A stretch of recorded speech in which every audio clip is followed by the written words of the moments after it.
سینے میں اس کو بسا دو۔ آسمانوں نے انکار کر دیا کہ ہمارے بس کی بات نہیں ہے۔ ہواؤں سے کہا کہ تم میری امانت کو سنبھال لو، لیکن ہواؤں نے بھی انکار کر دیا، فضاؤں نے بھی انکار کر دیا، پہاڑوں نے بھی انکار کر دیا، گلشنوں نے بھی انکار کر دیا کہ ہمارے بس کی بات نہیں ہے۔ جب پروردگار نے دیکھا کہ میری امانت کو اٹھانے کے لیے کوئی تیار نہیں ہے، اور اللہ جانتا بھی تھا کہ میری اس امانت کو کوئی اٹھا بھی نہیں سکتا ہے، تو اس نے اپنے محبوب جناب محمد رسول اللہ صلی اللہ علیہ وسلم کی امت کے بچوں کے سینے میں، جن کے سینے میں 2.5 سے 3 انچ کا دل ہوا کرتا ہے، جسے پہاڑ نہ سنبھال سکے، پہاڑ نہ سنبھال سکے، دریا نہ سنبھال سکے، سمندر نہیں سنبھال سکے، ہوائیں نہیں سنبھال سکی، تو لہذا امت محمد صلی اللہ علیہ وسلم کے بچوں کے سینوں میں رکھ دیا کہ تم نہیں سنبھال پاؤ گے تو میرے محبوب کی امت کے بچے اپنے سینوں میں اس کو محفوظ کریں گے۔ اور اسی امانت کا نام قرآن مجید ہے، اسی امانت کا نام قرآن پاک ہے۔ آج ہمارے چھوٹے چھوٹے بچے، ہمارے مونس تو کافی بڑے ہو گئے ہیں، بڑی محنت کی ہے اس بچے نے، بہت محنت کی ہے، اور محنت آج رنگ لائی ہے ماشاءاللہ۔ قرآن پاک مکمل بھی ہو گیا اور دور بھی نکل چکے، سبحان اللہ۔ یہ 2 بچے، ایک حافظ محمد مونس، دوسرے حافظ محمد فائد، ان سے میں یہ التماس کروں گا، بچے ہیں لیکن یہ قابل ادب و احترام ہیں، یہ ان سے التماس نہیں ہے، ان کی نسبت سے التماس ہے کہ بیٹا کبھی بھی قرآن پاک کو بھولنا مت، روزانہ متواتر لگاتار اگر روزانہ 1 پارے کی تلاوت بھی کرتے رہو گے تو انشاءاللہ العزیز میرا دعویٰ ہے کہ کبھی قرآن پاک کو بھول نہیں پاؤ گے۔ روزانہ بلا ناغہ یہ سمجھ لو کہ ہمیں 1 پارہ پڑھنا ہی ہے، اور جو پکے حافظ ہوتے ہیں وہ تو اٹھتے بیٹھتے چلتے پھرتے پڑھ لیتے ہیں، 1 2 3 پارے پڑھ لیتے ہیں، اور لہذا روزانہ اگر 1 پارہ بھی پڑھیں گے تو انشاءاللہ کبھی یہ بھول نہیں پائے گا۔ بہت سارے بچے قرآن پاک کا حفظ کرتے ہیں اور حفظ کرنے کے بعد میں اس کو چھوڑ دیتے ہیں تو وہ بھول جاتے ہیں، نہ قرآن پاک سنا پاتے ہیں، نہ قرآن پاک سن پاتے ہیں۔ اس لیے میری ان سے گزارش ہے کہ قرآن پاک کو حفظ تو کر لیا ہے لیکن بیٹا اس کو کبھی بھولنا مت، روزانہ 1 پارے کی تلاوت ضرور کرنا ہے۔ برادران اسلام، یہ قرآن پاک حضرت نے بتایا کہ فرشتے قرآن پاک کے جو حافظ ہیں ان کے قدموں کے تلے اپنے پروں کو بچھاتے ہیں۔ ایک نکتہ میری سمجھ میں آیا کہ آخر بات کیا ہے، فرشتوں کو کیا ضرورت ہے کہ طالب علم کے قدموں کے نیچے اپنے پروں کو بچھا رہے ہیں۔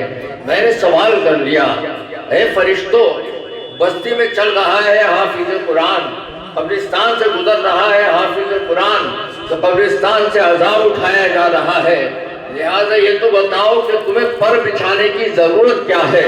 اے فرشتوں تم کیوں پر بچھاتے ہو؟ لہٰذا فرشتوں کی طرف سے مجھے جواب ملا کہ معاملہ یہ ہے کہ حضرت جبریل امین علیہ الصلوۃ والتسلیم نے معراج کی رات سدرۃ المنتہا پر نبی کونین صلی اللہ تعالی علیہ وسلم نے جب ارشاد فرمایا تھا کہ اے جبرائیل، اگر تمہاری کوئی حاجت ہو، تمہاری کوئی ضرورت ہو تو آج مجھے بتا دو، میں اللہ کی بارگاہ میں عرض کر دوں گا اور اس کو پورا کرا دوں گا۔ تو جبریل امین نے یہ کہا تھا، اس امت کا مقام دیکھیں کہ یا رسول اللہ، میدان محشر میں جب آپ کی امت پلسرات سے گزرے تو مجھے حکم ہو کہ میں اپنے پروں کو بچھا دوں تاکہ آپ کی امت میرے پروں پہ سے ہو کر کے گزر جائے۔ تو فرشتوں نے جواب دیا، جو طالب علم کے قدموں کے نیچے اپنے پروں کو بچھاتے ہیں کہ ہم اس لیے دنیا میں پروں کو بچھا رہے ہیں طالب علم کے لیے، حافظ قرآن کے لیے، کہ جبریل امین کا نمبر بعد میں آئے گا، ہمارا نمبر پہلے آ گیا ہے، لہٰذا ہم ان کے قدموں کے تلے اپنے پروں کو بچھا رہے ہیں۔ جبریل امین تو میدان محشر میں پلسرات پر پروں کو بچھائیں گے۔ درود پاک پڑھیں، صلی اللہ علیہ نبی وآلہ صلی اللہ علیہ وسلم، صلاۃ و سلام علیکہ یا رسول اللہ صلی اللہ تعالی علیہ وسلم۔ بارہا آپ نے سنا ہو یہ حافظ قرآن کے چہرے سورج اور چاند سے بھی زیادہ روشن ہوں گے. لہذا میدان محشر میں اور ان کے والدین کے سروں پر جو ہے تاج زرین رکھا جائے گا. ایسا تاج رکھا جائے گا والدین کے سروں پر کہ ان کے سروں کے اوپر جو تاج رکھا جائے گا اس کی چمک ایسی ہوگی کہ سورج اور چاند کی چمک پھیکی پڑ جائے. یہ مقام ہے. اور ایک حافظ قرآن حدیث پاک میں آتا ہے, میرے آقا نے ارشاد فرمایا کہ ایک حافظ قرآن جو ہے وہ اپنے خاندان کے 10 آدمیوں کی شفاعت کرائے گا اور ان کو جنت دلائے گا. یہ حافظ قرآن کا مقام ہے. حاجی جس کا حج مکمل ہو گیا ہو وہ اللہ کے رسول فرماتے ہیں کہ 400 آدمیوں کی بخشش کرائے. حافظ قرآن اپنے خاندان کے اپنے گھر کے 10 افراد کی بخشش کرائے گا. تو ان حافظ قرآن کو کبھی تحقیر کی نظروں سے مت دیکھنا, کبھی گری ہوئی نظر سے مت دیکھنا. آج جو اسمارٹ لوگ ہیں نا وہ حافظ قرآن کو اور اماموں کو, بہت سارے اماموں کو گری ہوئی نظر سے دیکھتے ہیں. لیکن برادران اسلام یہ تمہاری نظر میں اگر گرے ہوئے ہوں تو تم سمجھو, لیکن اللہ کی نظر میں ان کا مقام وہ ہے کہ کل تم ان کے منہ کو تکتے ہوگے اور یہ اپنے خاندان والوں کو اپنے ساتھ جنت میں لے کر کے جا رہے ہوں گے. برادران اسلام بس اسی پر اکتفا کرتا ہوں. رب تبارک و تعالیٰ کی بارگاہ میں دعا ہے کہ مولا کائنات ہم سب کو قرآن پاک پر عمل کرنے کی توفیق رفیق مرحمت فرمائے. قرآن کریم کے قوانین, قرآن کریم کے قانون, دستور اور ضابطوں کو پر عمل چلنے کی توفیق رفیق مرحمت فرمائے. استغفر اللہ ربی من کل ذنب و خطیئۃ و اتوب الیہ. میرے ساتھ مل کر سبھی لوگ کلمہ طیبہ پڑھ لیجئے. لا الہ الا اللہ محمد رسول اللہ وما علینا الا البلاغ وآخر دعوانا ان الحمد للہ رب العالمین. السلام علیکم ورحمۃ اللہ وبرکاتہ.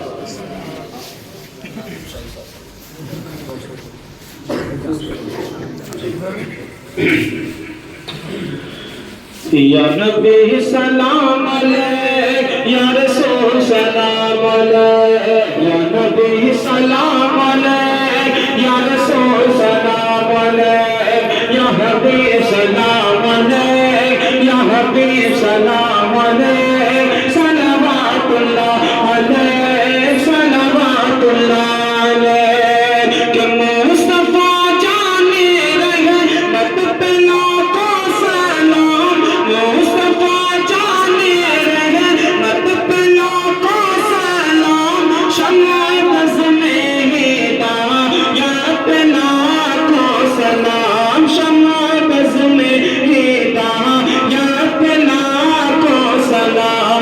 کاش محشر میں جب ان کی آمد ہو, کاش محشر میں جب ان کی آمد ہو, بھیج سب ان کی شہادت پہ لاکھوں سلام, بھیج سب ان کی شہادت پہ لاکھوں سلام. مجھ سے خدمت کے خود سیکھا ہے ہارزاں, مجھ سے خدمت کے خود سیکھا ہے ہارزاں, مصطفیٰ جانے رہے میں پہ لاکھوں سلام, شمع بز میں ہدایت پہ لاکھوں سلام. یا نبی سلام علیک, یا رسول سلام علیک, یا حبیب سلام علیک, یا حبیب سلام علیک, صلوات اللہ